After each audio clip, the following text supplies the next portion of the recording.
Başbağlar'da akşam ezanının kılındığı esnada PKK terör örgütü tarafından köyümüze düzenlenen baskında 28 kişi kurşuna dizilmek, biri kadın, biri çocuk ve 5 kişi ise evleriyle birlikte yakılmak suretiyle 33 köylümüz şehit edildi.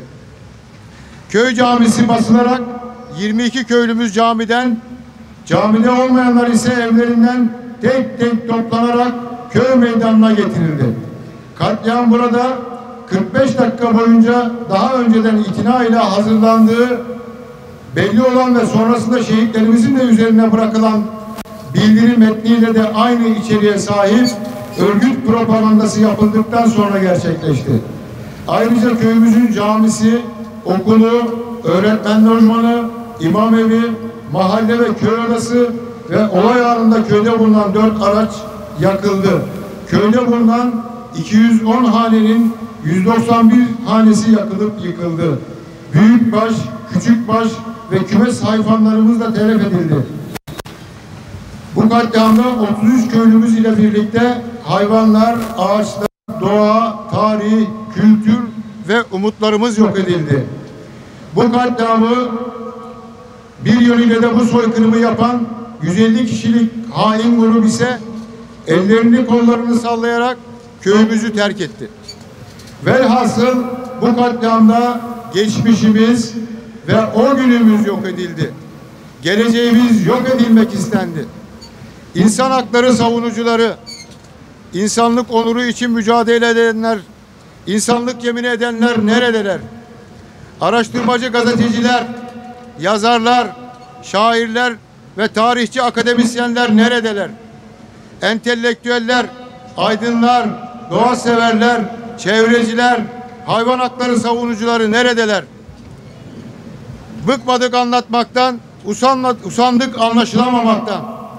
Çeyrek asırdan fazla 29 yıldır sordum ve yine soruyoruz. Sormaya da devam edeceğiz gibi geliyor. Hangi evde kimin oturduğu istihbaratı nereden alındı? Katliamı yapan teröristlerin içerisinde bulunan düzgün giyimli, tıraşlı grup kimlerdi? Başpınar Karakol Komutanı defalarca aranmasına rağmen neden telefona gelmedi? Güvenlik kuvvetleri ve savcılık neden 14 saat sonra geldi? Yangına neden hiç müdahale edilmedi? Toplanan 585 boş Kalaşnikov kovanının balistik incelemesi neden yapılmadı? Cenazelere neden otopsi yapılmadı? Evde yanan 5 köylümüzün cenazesi neden iş makinalarıyla arandı? Ve ne acıdır ki 5 köylümüzün cenazesine hiç ulaşılamadı? Yakılan evlerin dozerle dümdüz edilmesinin sebebi neydi acaba? Bu yıkım Başbağlar'ın tekrar ihyasının engellenmesi için mi yapıldı ki biz o kanaatteyiz? Çünkü hiçbir kanun kapsamına o günlerde alınmadı. Hiçbir kanun kapsamına alınmamasının sebebi köyümüzün ve bölgenin boşaltılması için miydi? 5 Temmuz günü Başbağlar semalarında çekiç güç helikopterinin ne işi vardı? Katliamdan 4 gün sonra köyümüze önemli miktarda silah neden gönderildi? Bu silahları getirerek istediğiniz gibi kullanın diyenler bizim de bir yerleri basmamızı mı istiyorlardı? Bu silahlar köylülerimiz tarafından hiçbir şekilde teslim alınmadı.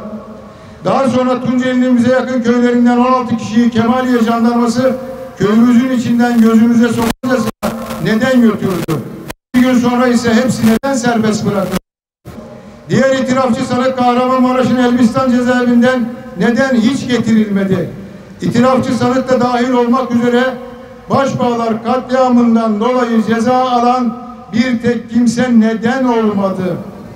1993 yılında Doğu ve Güneydoğu olaylarını araştırma komisyonu olay yeri Başbağlar olmasına rağmen incelemesini İstanbul Fatih'te bulunan dernek lokalimizde yaptı. Bu da hiçbir inceleme yapılmadığını gösteriyor. Tüm bu eksikliklere rağmen Yargıtay dosyayı neden onadı ve mahkeme süreci 1998 yılına kadar devam etmiş olmasına rağmen Başbağlar dosyası neden kapatıldı? 2013 yılında 11. Cumhurbaşkanı Sayın Abdullah Gül tarafından Cumhurbaşkanlığı Devlet Kurulu'na verilen talimat neticesinde kurul bizi 6,5 saat dinledi. Neticesinde bir rapor dahi hazırlanmadı. Bir rapor çıkmayacaksa neden dinlendik? Her yıl soruyoruz ve sormaya da devam edeceğiz.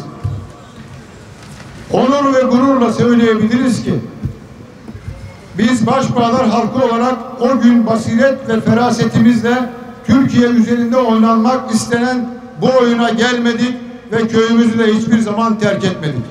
Savcılarımızdan gerekeni yapmalarını ve kimlerin bu katliamda rolünün olduğunu bulmalarını istiyoruz. Türkiye Büyük Millet Meclisi'nin 1993 olayları kapsamında Başbağlar katliamı ile ilgili araştırma ve inceleme komisyonu kurarak çok yönlü ve yerinde inceleme yapmasını talep ediyoruz. Cumhurbaşkanlığı Devlet Denetleme Kurulu'nun akamete uğrayan Başbağlar dosyasını yeniden incelemeye alması hususunu Sayın Cumhurbaşkanımız Recep Tayyip Erdoğan'dan arz ve talep etmekteyiz. Bizler zulüm kimden gelirse gelsin, kime yönelik olursa olsun karşısındayız. Madımak, Başbağlar ve daha nice katliamları gerçekleştiren bütün kuklacıların, teröristlerin ve hamilerinin canı cehenneme. Başbağlardan aldığımız yüreğimizi bize geri verin. Bize Başbağlar'da eşleri, babaları ve oğulları katledildiğinden beri sürekli ağlayan dulların, yetimlerin ve anaların bomboş kalmış yüreğini geri verin. Bütün şehitlerimizi rahmetle anıyor ve hepinizi saygıyla selamlıyorum.